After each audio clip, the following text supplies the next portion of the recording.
Welcome to My Life, Tanya Applied, with Rabbi Simon Jacobson, a journey into the deepest teachings of Torah and their application to our personal, emotional, and psychological lives.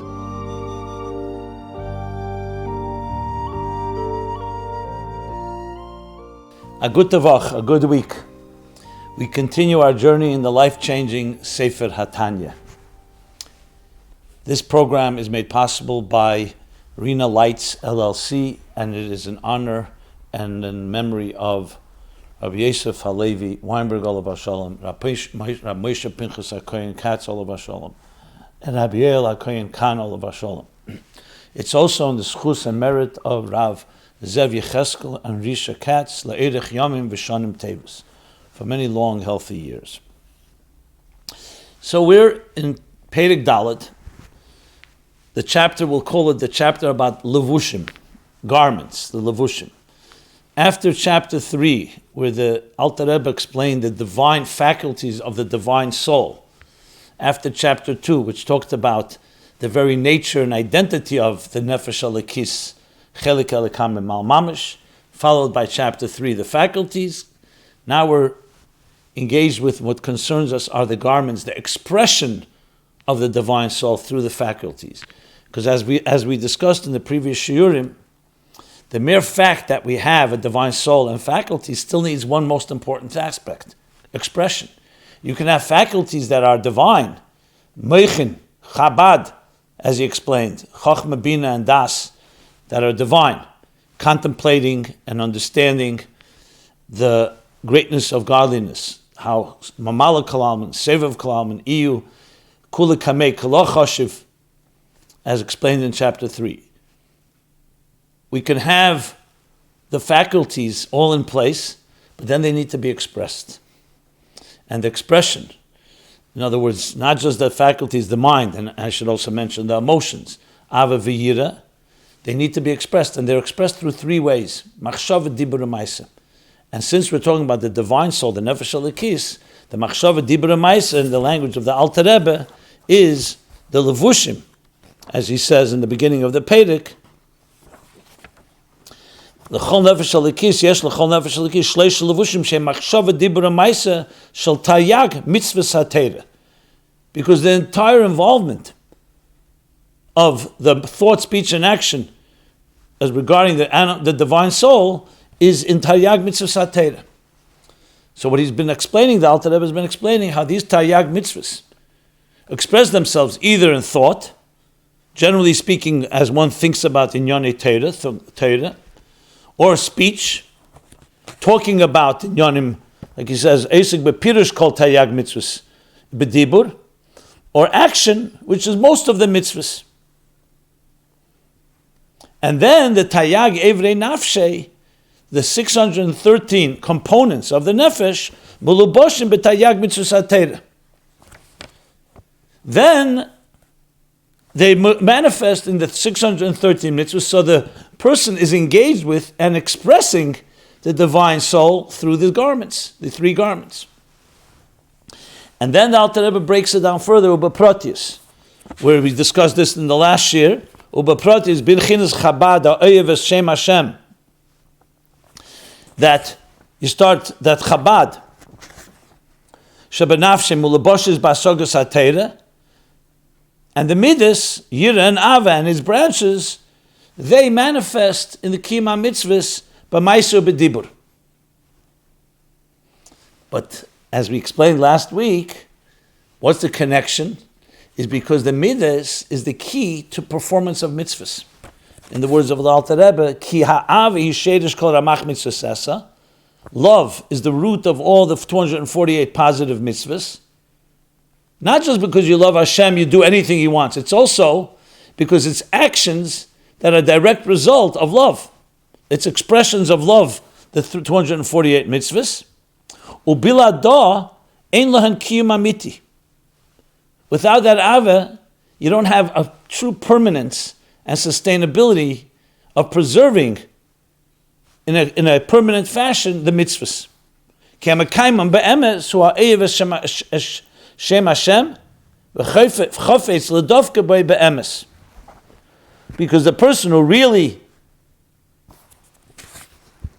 Mekayim be'emes is truly and authentically, in a full sense of the word, committed to the Eibishter is someone who does it out of love and as Ev Hashem, and the desire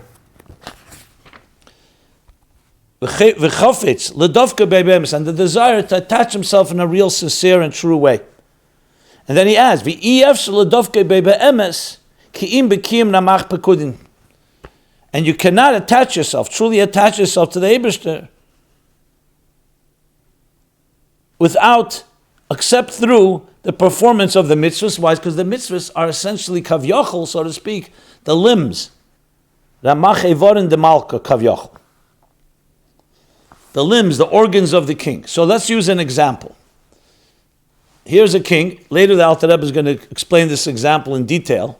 Is a king. You love this king. Let's talk on a physical level. The love, two things are required here. First of all, you have to have a deep love which causes you to desire to embrace the king, but you need to embrace the king. It's not just to have a love in your heart, is not expressed.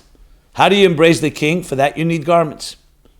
The garments that manifest the 248 limbs and organs of the king. In this case, it's mitzvahs. So two human beings can love each other, and because they have something in common, there's feelings of love. They can express it in words, they can express it in actions, or they can just express it in looking at each other. But since the Eibishter is completely shalei be'erech and infinitely distant from the human being, so how do you bridge these two extremes? On one hand, here's a physical human being. Here's the Eibishter that's completely beyond us, as we'll learn more later in this Perek Dalet. So how do you bridge the two? So God gave us a gift. He says, I am going to so-called manifest myself in these 613 mitzvahs, 248 positive, 365 negative. Now we're talking about Ava and the positive. And through manifesting myself, when you embrace and want to embrace me, all you need to do is connect to those mitzvahs. So there are two possibilities here. You can connect to the mitzvahs mechanically and robotically, basically like saying someone is going to touch and hug the king, but they don't really feel anything. That's like doing it without Ava, without love. So yes, you do the mitzvah, you can't say nothing was done, but is it a full like he says, that were you really a kiyum amiti? Mekayim be'emes? No, because there's no real feeling of love. You're doing it mechanically. You could also have the other extreme. You have a love for the king, but you don't do anything about it. So here is the combination. The mekayim be'emes is when you, coming from a loving place, now you see the king, and now you embrace him. How do you embrace God? Melech Malchei Amlochim HaKadosh Baruch Hu. Only one way, through Ramach Evorim, of Evorim de Malka, like he says. Evorim de Malka Kavyachol, because those are the so-called organs or limbs that God allows us to embrace, whether it's mitzvah Shabbos, or tefillin, or kashrus, or whatever the mitzvah is. That mitzvah you're embracing, so-called, I don't want to say a piece, but essentially the king that you can embrace. It's through the garments of Machshava Dibur Maisa, because that's the way, especially Dibur Maisa as he's speaking here, because that's the way you actualize and you express. Because again, if it's just in the heart or in the mind, it's not the full expression. So you have everything going on here. The garments are the way you express it. The Ava V'yira, or the case Ava, the love, is the driving affection and love to the king. And therefore they come together. So the embrace of the king is being driven by love, not just robotically. So it's a kiyum be'emes. And at the same time, there's a full expression of it. So essentially, think of it this way. When you love someone dearly, and then you do what they ask you to do, it's very different than if you just do it because they've asked you without the love. Because the love creates the full relationship. And that's what he means, mekayim be'emes. That you're fulfilling it. And like he says, he says clearly the words, that he desires ledofka be'emes. Because that's what the love is doing. It causes that he really wants to connect. How do you connect with the Eibishter? The only way is ki'im b'kiyim, dofka be'emes, ki'im b'kiyim ramach b'kudim. Shehem Ramache Vorin de Malka. And that's why he emphasizes so much this important point, the need to have the Vorin de Malka, that the mitzvahs are essentially our handles that allow us to embrace and connect. So now we see that the divine soul, the Nefesh Elikis, it's not just the faculties or the identity of chapter 3 and chapter 2 respectively, but it's also coming into a full manifestation and a full embrace, driven by love, manifesting in the expression of thought, speech, and action of the 248 positive mitzvahs. And that answers what he said earlier. That explains why the midas are, like he says, that the midas shehein yirva avim v'amfeim l'boshes b'kima mitzvahs b'maiser b'dibur. The connection, not just that you perform mitzvahs through action and words, but it's actually driven by that. The love is driving that manifestation, that action. Okay, then comes the second part, yira. What about yira? So yira, we know, as he continues, he's sheidish l'shasa lo'isaseh. Remember earlier in the Perek, in the beginning of the Perek, he said clearly, tayag evrei nafshe.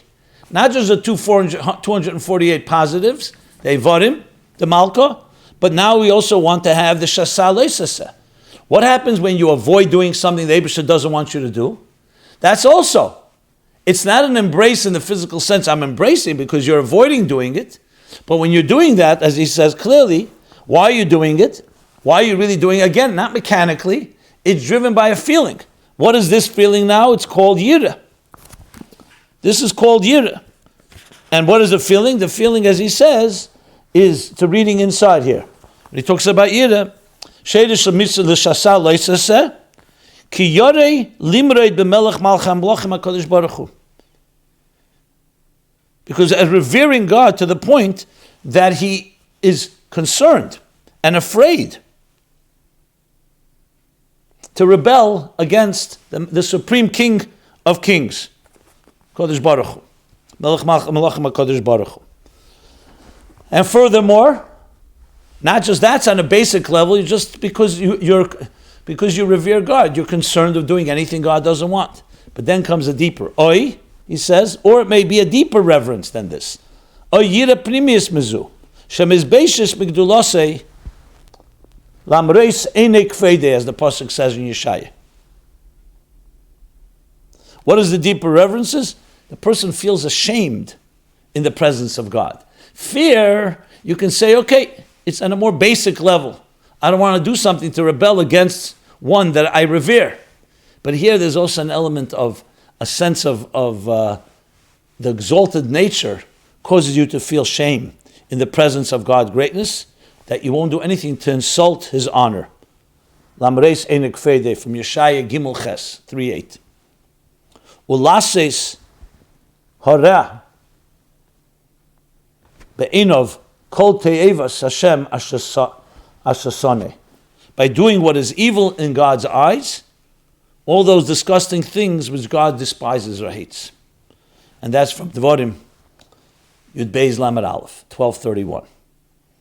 So, when you are in awe and in reverence of an entity, in this case we're talking of course about the Eibishter, so you will avoid doing anything that he does not like. And that's how Yira feeds the Loisaseh. So you're not just not doing it technically speaking, but it's coming from a feeling. When you love someone, it causes you to want to perform and act on what they ask you to do. And your reverence of them, the yira, causes you to avoid anything they don't want you to do. So even though it's true that ava and yira drive a person to do mitzvahs, because when you revere God, you also revere him, and therefore it also helps you be more committed to mitzvahs. And the same thing, your love of God causes you to avoid anything negative. But that's more causing. It's not a direct result, because Av is a love, an attraction, and an embrace, which is through the positive mitzvah. You're doing something in the spirit of that love. And Yid is a root and a cause for it, but not so directly. And the same thing when it comes to Leisaseh. The real driving force to stay away is out of reverence, which is more of something that pulls you back, refraining you from doing something. Okay. So this is a review of what we learned, but it's kedai, always important to go over it again, because Tanya, every word is precise. So where do we stand right now? We stand by understanding that the negative, but there's one more important point here, which was where we're up to. So he says, so although we learned it, but I want to go into more detail. So he says, these things that God despises, it's not just God despises them. It's just like the positive mitzvahs correspond to the 248 Evorim de Malka, these 365 negative also represent something. God despising them, meaning he doesn't want them, is because they have a negative energy. So now he's going to address that. And what does he say? Lasis hareh be'enov kol te'avos Hashem asher soneh. And then he continues that when you have this reverence, you also appreciate. Why, Taka, do you stay away from these things? Not just because God wants you to stay away, because you appreciate that these are really off limits because they're inappropriate behavior. I mean, everyone could understand it logically with something like, do not steal, do not murder, do not hurt somebody. That's very clear. It's antithetical to godliness. So since you have reverence for God, you stay away from these things. But we're talking all the 365 negatives. So all of them, he says, that what continues here, saying after he says that the things that God despises, hemaklipas v'sitra achra, they're the energy of the negative forces, the husks. Remember the end of chapter 1, he spoke about the klipas nega and sholosh klipas atmeis, the husks that are like the shells that conceal the divine energy within them. And that is a concealer. It's not revealed. It's not like Gedusha, where it's openly revealed. So it's the klipas and sitra achra, which means the other side.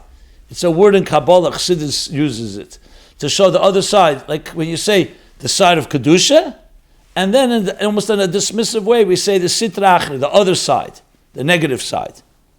So he says, these things, asher yunikosam ma'odem atachtem. What gives them energy? When you don't do them, you're actually depleting their energy, because you're fulfilling their purpose. But if you, God forbid, transgress, he says, they receive that energy, they draw their life force from man's transgressions.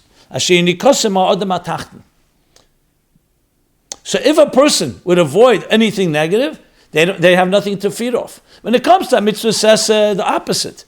By doing it, you feed them divine energy. And you're connecting to the Evorim de Malka, the king's limbs and organs, so to speak, to the king's body. We're talking here, of course, Kav Yachal when it comes to the Eibishter. When you're avoiding something, you're essentially depleting their energy. How do you feed them? Is by, unfortunately, transgressing. So now we understand, just like a mitzvah seseh is a positive relationship, avoiding lo seseh is not just avoiding what God wants you to do. It actually is not allowing them to have energy. So when a person truly reveres God and respects God, you're going to do everything possible to not allow yourself to give energy to things God doesn't want you to perform, to do. So that's what he says here. They draw their life force from human transgressions. And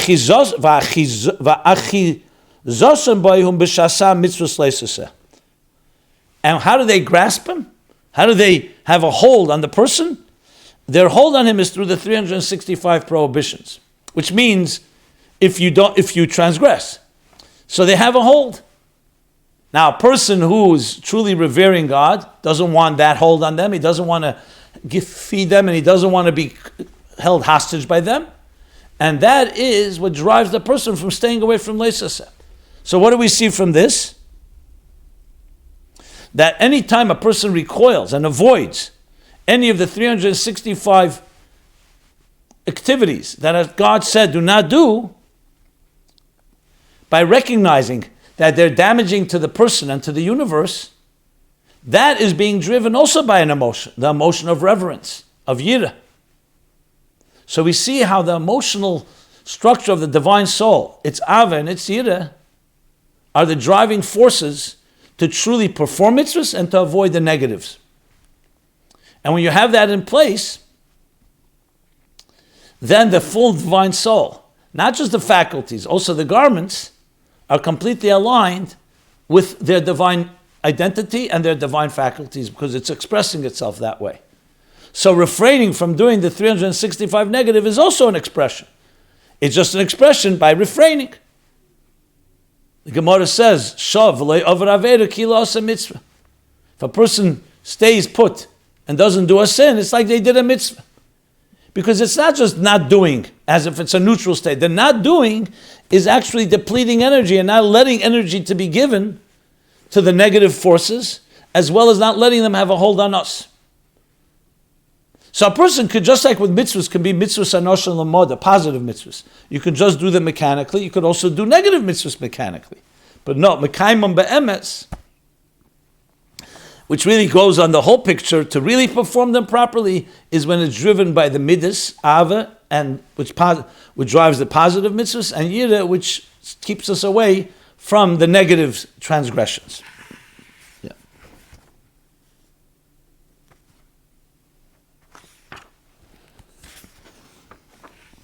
So now that we've covered that, the Alter Rebbe is now going to enter a new part of this chapter, something extremely profound and powerful, and I'll give an introduction to it.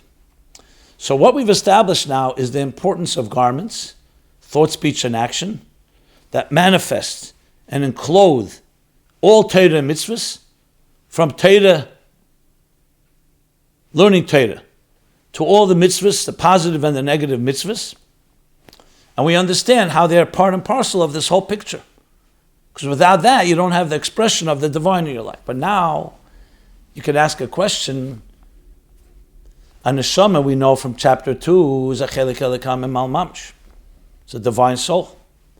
It also has divine faculties, as we explained in chapter 3. The faculties of meichin, that are focused on the divine, and midas that are focused on the divine. Basically, a mind directed toward divine thoughts and ideas, and emotions as well. So it's true, we need to express it all in Machshava, Dibur, and Maisa, but technically speaking, the divine soul remains a divine soul whether you perform mitzvahs in thought, speech, and action or not. And yet we know Torah mitzvahs is not optional. It's an absolute necessity. And not just that all of you should be consumed with godliness. That's, of course, a critical component. But it's like fundamental that a neshama comes to this world. It's mechuyev, it's commanded. Tehit tzadik v'alti rasha, as the Gemara says, the Alter Rebbe brings in the beginning of Tanya, to perform mitzvahs. That you shall follow God's laws, the positive and the negative. And all the mitzvahs, from the Midat Torah to everything we've discussed and more. Alter Rebbe only brought the main highlights of it. So what are we saying exactly? That when you express it through garments, something is achieved? We understand. But now the Alter Rebbe is going to come to say, not just something is achieved. There's something achieved here that's even greater than what the neshama has on its own. So it's not just the expression of the divinity of the soul through Torah and mitzvahs that the levushim add, but the levushim themselves, let's use the Alter Rebbe's lashon. So let's read inside. He says like this: V'hinei shleisha levushim elu. Now these three garments, machshava, dibur, and maaseh, mahatera u'mitzveseh, again, is the three garments devoted to the Torah and its commandments and its mitzvahs. Af shenikroim levushim lenefesh ruach and neshama. Although they're referred to as only garments, they're just garments. As we spoke a bit at length, a garment is not part of the essence of who you are. Let's say a suit, a jacket, a shirt. Any garment can be hung up in a closet, and you can take off the garment, you can put on the garment. It's not very much part of who you, the fundamental human body, like say the skeleton, or the different limbs and organs of the person. So it's only garments on one hand. So even though they're called garments, the garments of that manifest Torah mitzvahs, so listen to these words, that even though they're called garments, im kol zeh, nevertheless, the garments, well, I should add, the garments of nefesh, ruach, uneshama,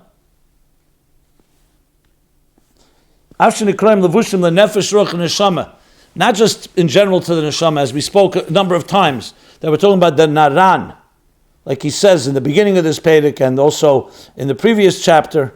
He talks about the nefesh, ruach, and neshama, as he explained in chapter 2, that every neshama breaks down into levels.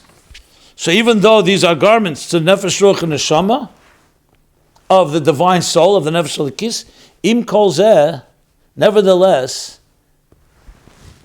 gova v'godla ma'ilosam le'ein kates v'seif al ma'ilus nefesh, ruach, and neshama atzmon. They are of an infinitely greater, because listen to the words, gova v'godla ma'ilosam. He doesn't just say gova, higher, and greater. They're infinitely greater, you can say.